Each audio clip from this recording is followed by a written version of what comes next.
So ನಿನ್ನೆ ಅಷ್ಟೇ ರಾಮನಗರದಲ್ಲಿ ಉಪಮುಖ್ಯಮಂತ್ರಿ ಡಿ ಕೆ ಶಿವಕುಮಾರ್ ಅವರು ಹೇಳಿದ್ರು ನಾಳೆ ಅವರ ದರ್ಶನ್ ಅವರ ಪತ್ನಿ ಬಂದು ಭೇಟಿ ಆಗ್ತಾರೆ ಅಂತೇಳಿ.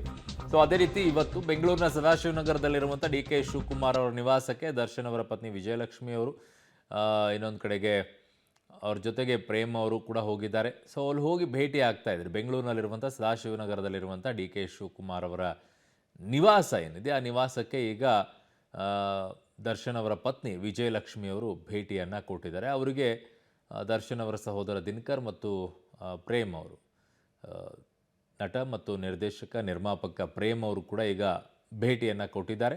ಒಂದಿಷ್ಟು ಮಾತನಾಡ್ತಾರೆ. ಬಟ್ ಈಗ ಸದ್ಯಕ್ಕೆ ಡಿ ಕೆ ಶಿವಕುಮಾರ್ ಅವರ ಬಳಿ ಈ ಪ್ರಕರಣ ಅನ್ಯಾಯ ಆಗಿದ್ದರೆ ಸರಿಪಡಿಸುವಂಥ ಶಕ್ತಿ ಈಗ ಸದ್ಯಕ್ಕೆ ಅವ್ರ ಕಡೆಗಿದೆ ಅಂತ ಅನ್ನಿಸ್ತಾ ಇಲ್ಲ. ಕಾರಣ ಅದು ಕೋರ್ಟಿಗೆ ಹೋಗಾಗಿದೆ. ಸೊ ಹಾಗಾಗಿ ಈಗ ಸದ್ಯಕ್ಕೆ ಏನೂ ಮಾಡೋ ಪರಿಸ್ಥಿತಿಯಲ್ಲಿ ಇದ್ದಂಗಿಲ್ಲ. ಸಾಕ್ಷಿಗಳ ವಿಚಾರದಲ್ಲಿ ಏನಾಗ್ತಾ ಇವೆ ಎಲ್ಲವೂ ಕೂಡ ಆಗೋಗಿದೆ. ಈಗ ನನ್ನ ಸಹೋದ್ಯೋಗಿ ಈಗ ಪೊಲಿಟಿಕಲ್ ಬ್ಯೂರೋಯಿಂದ ಸುಖೇಶ್ ನನ್ನ ಸಂಪರ್ಕಕ್ಕೆ ಸಿಗ್ತಾ ಇದ್ದಾರೆ. ಸುಖೇಶ್, ಏನು ಅಪ್ಡೇಟ್ಸ್ ಇದೆ ಈಗ ಡಿ ಕೆ ಶಿವಕುಮಾರ್ ಅವರ ನಿವಾಸದ ಬಳಿಯಿಂದ?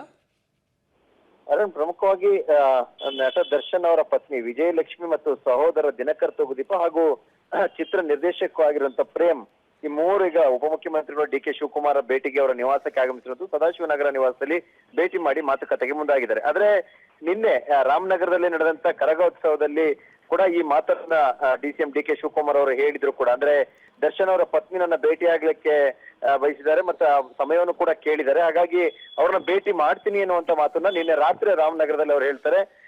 ಇವತ್ತು ಬೆಳಗ್ಗೆನೆ ಅವರ ಕುಟುಂಬವನ್ನ ಭೇಟಿ ಮಾಡಿದ್ರೆ ಕೂಡ, ಅಂದ್ರೆ ಅವ್ರ ಕುಟುಂಬದವರು ಉಪಮುಖ್ಯಮಂತ್ರಿ ಡಿ ಕೆ ಶಿವಕುಮಾರ್ ನಿವಾಸಕ್ಕೆ ಬಂದಿದ್ದಾರೆ.